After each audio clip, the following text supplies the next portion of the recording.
comments, for the likes. It means a lot, and we're slowly growing.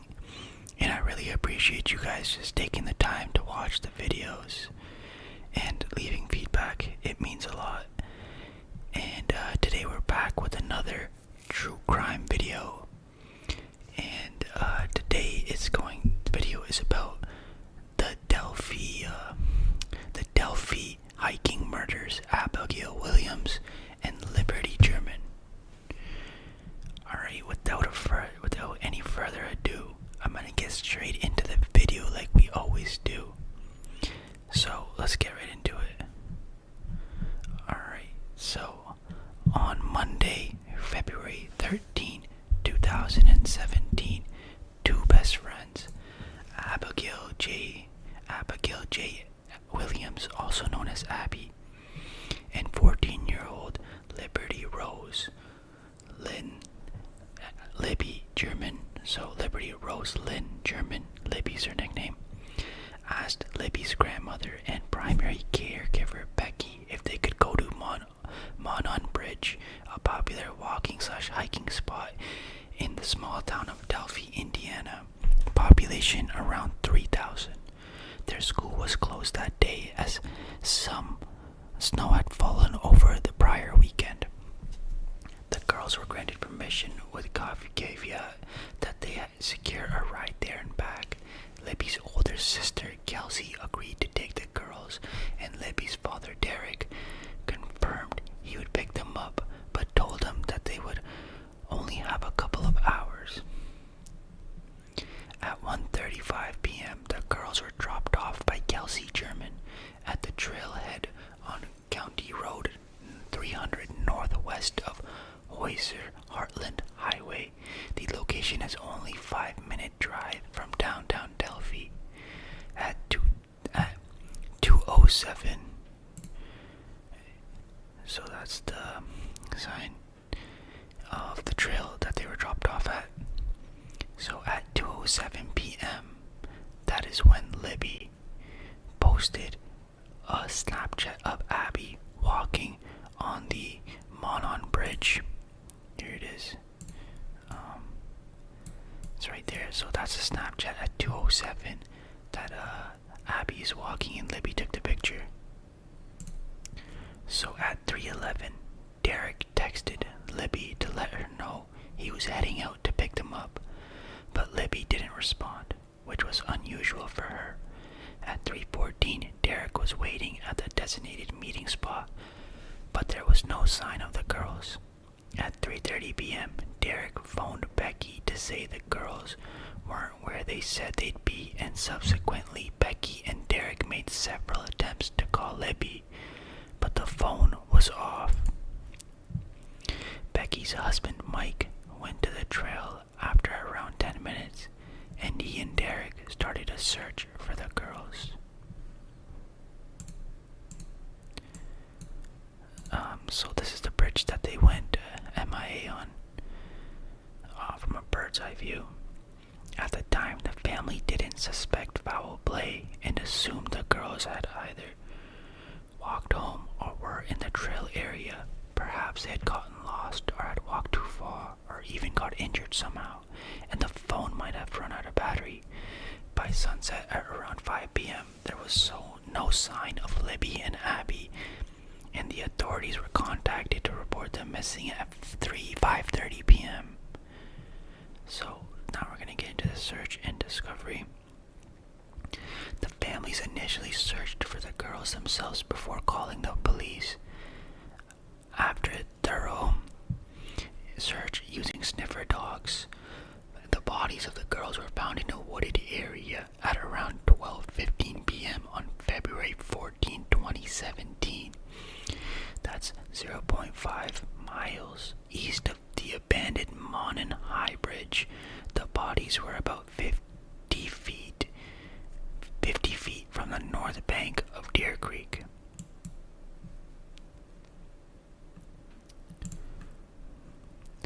As you can see, like where the girls were found and where the bridge is, it's a big difference. The police have not publicly stated how the girls were murdered, but it was said to be a disturbing crime scene. There were 2 to 3 specific signatures associated with the crime scene, suggesting a serial killer was involved. The bodies were found on the opposite side of Deer Creek. Did the girls try to wade across to run away from the murder, or were they lured there under the threat of violence? So on February 15, 2017, the police released a photo of a man they wanted to speak about. Where'd it go? Here. Okay, so on February 15, 2017, police released a photo of a man they wanted to speak about the murders, but did not officially identify him as a suspect until February 19. The photograph of Bridge Guy shows a white male wearing blue jeans, a blue coat, and a hoodie. Police later released an audio recording also retrieved from Libby's cell phone of the suspect saying, "Down the hill." The authorities indicated that more evidence relating to the suspect was found on the phone, but it was not released so as not to compromise any future trial. While hiking, the girls were actively posting on Snapchat, recording on Libby's phone. Police said Libby's phone recorded the entirety of the girls' last moment. It seems the man's approach on the bridge had unsettled the girls, and Libby appears to have concealed her phone in a successful attempt to capture the perpetrator on film. The man approached them from the north while they were on the south end of the bridge. Close to the end of the bridge is a walkable but steep path twisting down a hill. This path is likely where the girls were told, "Down the hill." The suspect, described as a white male between 5'6" and 5'10", weighing 180 pounds and 220 pounds with reddish brown hair.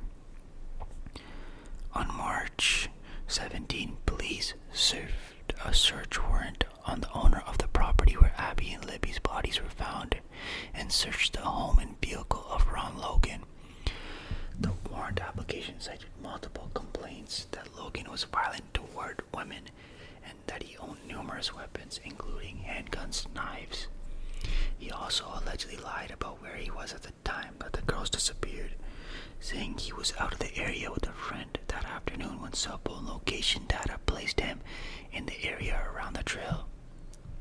The document also said that his voice was not inconsistent with the man captured in the video by Libby.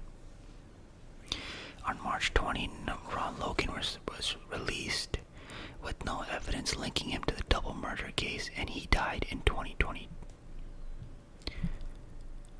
And then, so on July 17, a composite sketch of someone who at the time in the investigation was sought as a person of prime interest in the murders.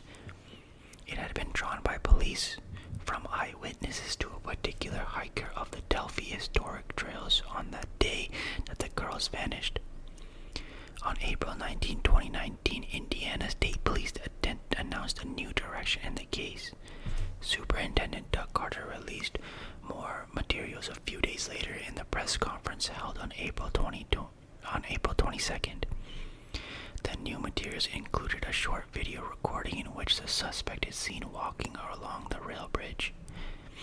An updated sketch of the suspect was also released, as well as an extended version of the audio recording, in which a slight rise in the suspect's voice can be detected as he says the word "guys" before the phrase "down the hill." It was further explained that the previously released sketch showing an older man with a goatee and a cap is now considered secondary. By contrast, the clean-shaven individual of the newly revised composite is the primary sketch of the prime suspect. Police say this person may range from the age 18 to 40, but caution that his youthful appearance could make him look younger than his actual age. What was strange is that the new primary suspect looked completely different from the original sketch released close to the time of the murders, and also to the video clip released from the cell phone. Investigators also revealed that they have reason to believe that the suspect might be hiding in plain sight, and that the person is almost certainly familiar with the area of Delphi. whether it be from living or working there or for another reason. An additional plea was made for help in identifying the driver of a vehicle left abandoned off the Hoyser Heartland Highway in Delphi at the former Child Services offices between noon and 5 p.m. on the day of the murders.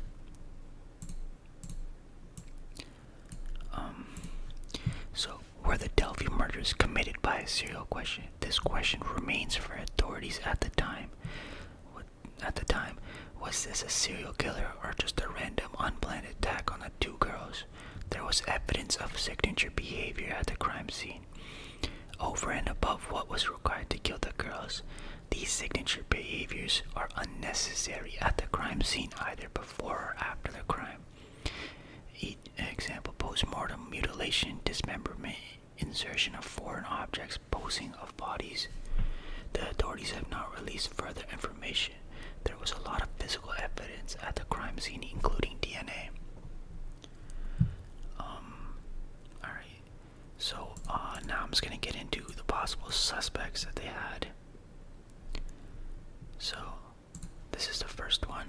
So, in September 2017, a suspect identified as Daniel J. Nations was arrested.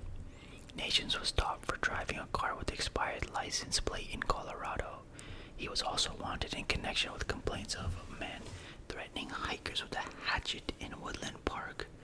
A mountain biker, Timothy Watkins, was fatally shot on the Ridge Trail around the same time.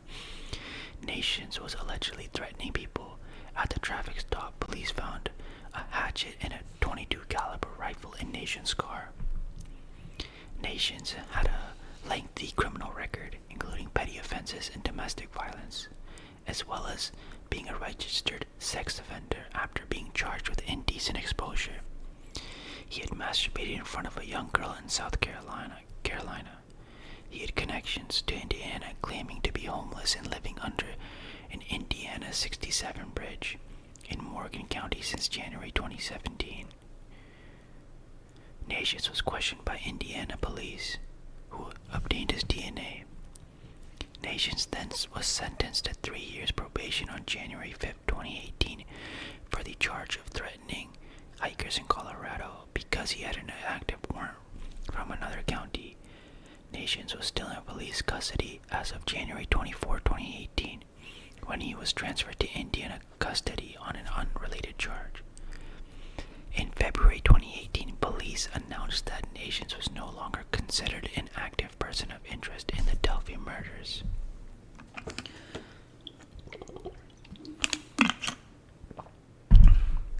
In December 2021, Indiana State Police announced that officials had uncovered a fake online profile called Anthony_Shots.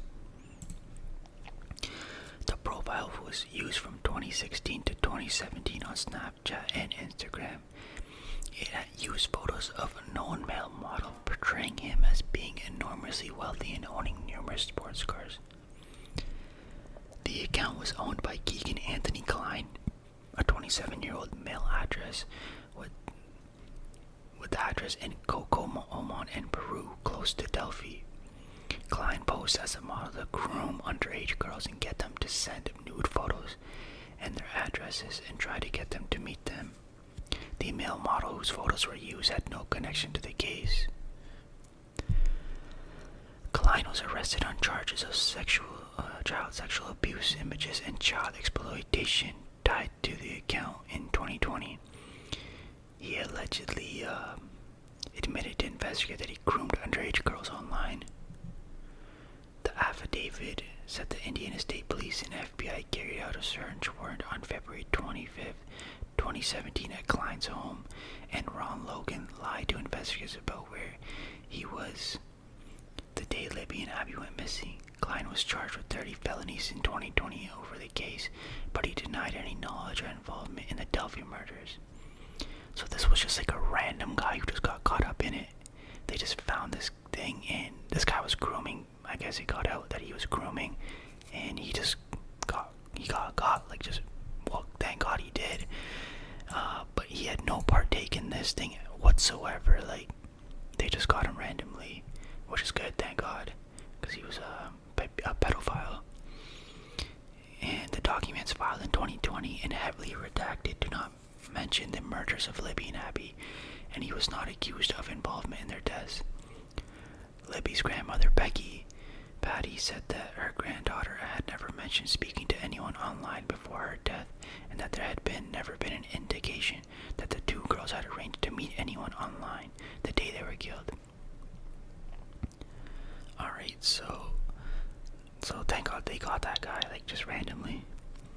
So here it is on. So Richard Matthew Allen is this guy right here. So Richard Matthew Allen from Delphi, Indiana, was taken into custody Wednesday, October 26, 2022, and booked into Carroll County Jail. 2 days later, on October 28, he was charged with 2 counts of murder, to which he pled not guilty and was moved to a state facility for his safety.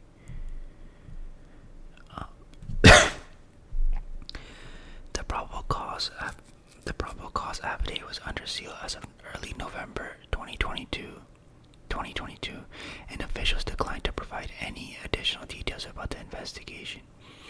They would also not rule out the possibility that other individuals were also involved. In August 2022, state police searched the Wabash River in Peru, around 40 minutes east of Delphi. Allen is married to his wife Kathy with an adult daughter, and he was trained pharmacy technician working at the local CVS store. Libby's grandparents, Mike and Becky Patty, recalled Allen processing photos for them at the store. Allen's home in Delphi is less than 5 minutes drive from where the bodies were found, in a neighborhood southwest of the Monon High Bridge. He had lived in Delphi since at least 2006 and in Indiana his whole adult life, and appears to have no prior criminal record. Libby's grandfather told the reporters that Libby told reporters after the press conference that his granddaughter's accused killer had been hiding in plain sight.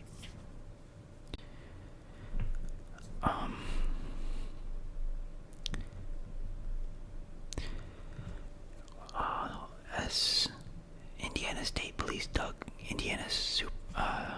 supervisor in charge Doug Carter said earlier, if you recall, that he's going to be hiding in plain sight. So let me just read this here. He said and that's the case. Didn't know. I don't know the gentleman personally. So, and I don't know, I've seen him. It's a small kid, but so they did see him, but they didn't know him personally. And then in a photo, so the photo to your left is posted by Allen's wife on Facebook, December 2021. He was seen alongside his wife in a local bar in Delphi. On the wall behind him is the 2019 police sketch and looks very familiar to the drawing. Following Allen's arrest, a pre-trial hearing has been set on January 13, 2023, and a trial date scheduled for March 20th, 2023. Carroll County Prosecutor Nicholas McClellan said, per the court order, we cannot discuss the evidence in the probable cause or the charging information. He did not answer questions about how long Allen has been suspect. The judge will have to decide when to unseal various documents relating to the case. They did leak the pictures to the media, but I'm not gonna put those on here. It's kind of disgusting. But so the update is this. So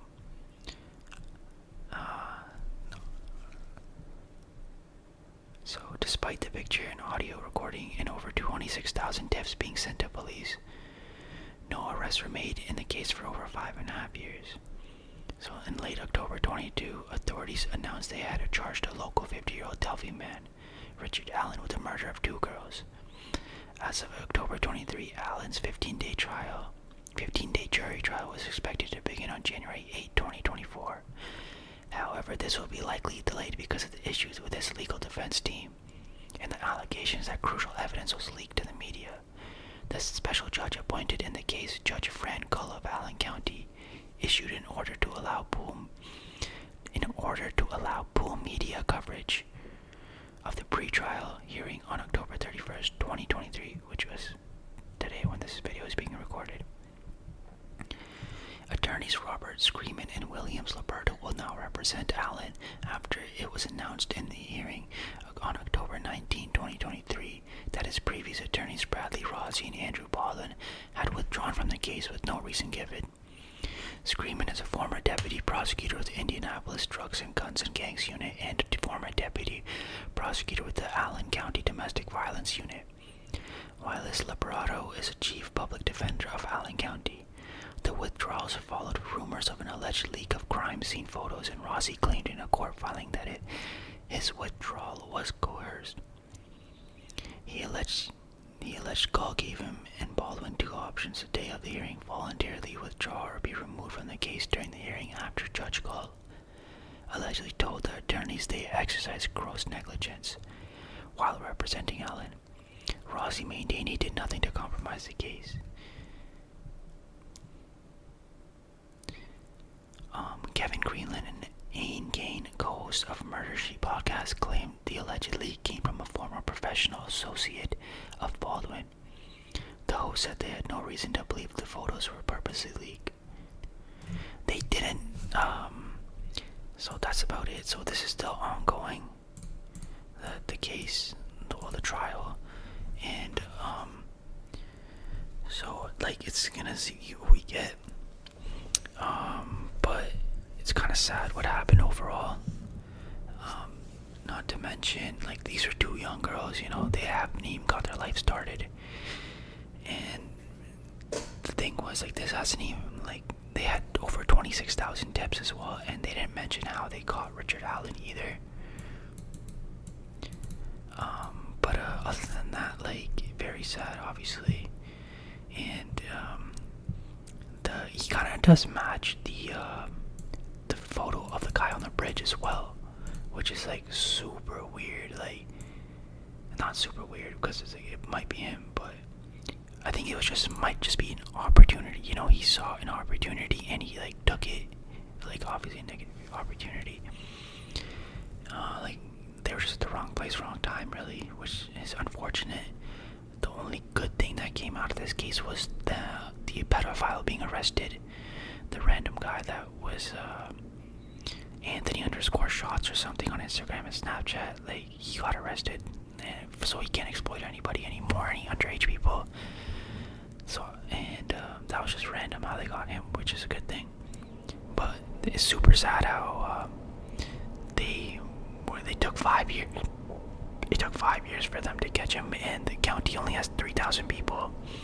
It might be due to resources or something and stuff like that. However, very sad, condolences to the family. But anyways, that's the end of this video. Thank you for watching. Please leave a like, comment, subscribe, and I can't wait to make more videos for you guys. I really appreciate the support, and thank you so much. Good night.